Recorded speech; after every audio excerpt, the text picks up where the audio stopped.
At eto mga sangkay, share ko naman sa inyo yung aking paggawa ng aking simpleng recipe ng pianuno. Ordinary pianuno lamang ito mga sangkay, kung tawagin ng iba is jelly roll. So yan, balihanda na natin yung ating tray.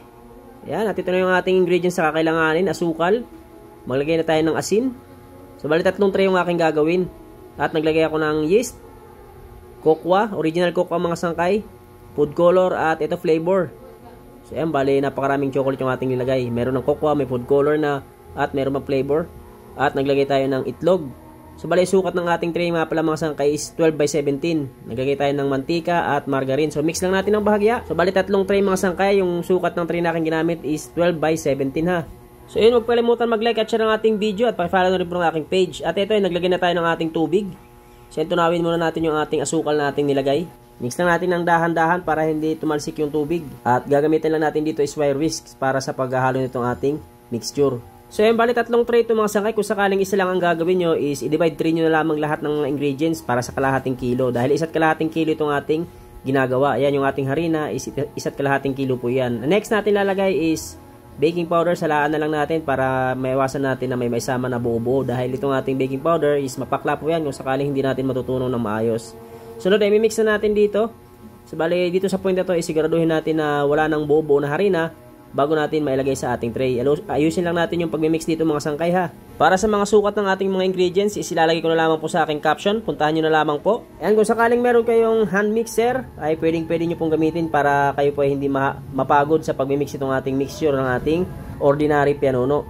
Nakakangalay din kasi yan mga sangkay, lalong-lalo na kung kayo po ay hindi pa sanay or first time pa lang inyong gagawin. So yan, kung sakaling nahalo na natin ng maayos, ay ilalagay na natin sa ating tray. So yan, bali, tansyahin nyo na lamang mga sangkay kung sakaling gagawa kayo ng 3 tray. Ayan, bali dito is tinimbang ko para magkapare-pare sila ng bigat or pagkapare-pare sila ng dami yung aking salin dito sa ating tray.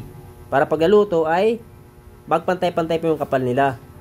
So yan, bali kapag nailagay na natin, is pantayin lang natin yung mixture dito sa ating tray. At kung sakali naman ay gagawin nyo ito para pang negosyo, ay wag nyo pong kakalimutan mag-costing mga sangkay ha. Alamin nyo po kung magkano nyo naging puhunan, nang sa ganun ay alam nyo po kung magkano nyo ibibenta ang inyong produkto. Napakahalaga mga sangkay ng costing, lalong-lalo na ngayon na ang ating mga ingredients ay napakamahal ng mga presyo ng ating mga ingredients. At kung sakali naman ikaw ay baguhan pa lamang at magpa-practice pa lang sa paggawa ng tinapay, ay panoorin nyo po yung ating proseso sa paggawa, nang sa ganun ay magawa nyo po ng maayos. Next step, salang na natin. So bali, na-rest ko yan ng 10 minutes bago ko isalang. 180 degrees Celsius yung init ng ating oven. At after 7 minutes yan mga sangkay is inangat ko at inantay ko na lamang muluto sa itaas. At para naman malaman mo kung luto na itong ating pianuno, ay pindutin nyo lamang ibabaw ng inyong pianuno mga sangkay. Kung sakaling hindi na lumulubog ay luto na po itong ating pianuno. Madali lang maluto yan mga sangkay dahil manipis lang. Kung ganyan lanera yung gagamitin, 12 by 17 by 1/2. At dito sa part na ito mga sangkay is pinalamig ko muna bago ko i-roll. At ito nga, gagamit tayo ng tela para sa pag-roll nitong ating pianuno. Ayan, panoorin nyo na lamang yung video mga sangkay kung paano ko ni-roll itong ating pianuno. So bago natin i-roll is naglagay ako ng palaman na purong margarine. Pure margarine lang yung mga sangkay ha, walang ibang halo yung margarine na yan. At ayan, bali i-roll na natin. Gamit yung ating sako ng harina lang yung ginamit ko dyan mga sangkay sa pag-roll. Ayan, bali kapag na-roll na natin, is rest muna natin para hindi na bumuka itong ating pianuno kung sakaling aalisin na natin sa pagkakabalot. So ganyan lang kasimple mga sangkay. Sana ay masundan nyo itong ating tutorial ng paggawa nitong ating jelly roll or ordinary pianuno. At eto na nga mga sangkay, aalisin na natin sa pagkakabalot. Ayan, kung mapapansin nyo is hindi na bumubuka itong ating jelly roll or ordinary pianuno. So bali slice na natin. Nga pala itong isang roll natin is meron pa ako ditong 15 slice sa isang roll natin. So ayun, kung sakaling nagustuhan mo itong ating video ay huwag kalimutan mag-like at share ang ating video ha.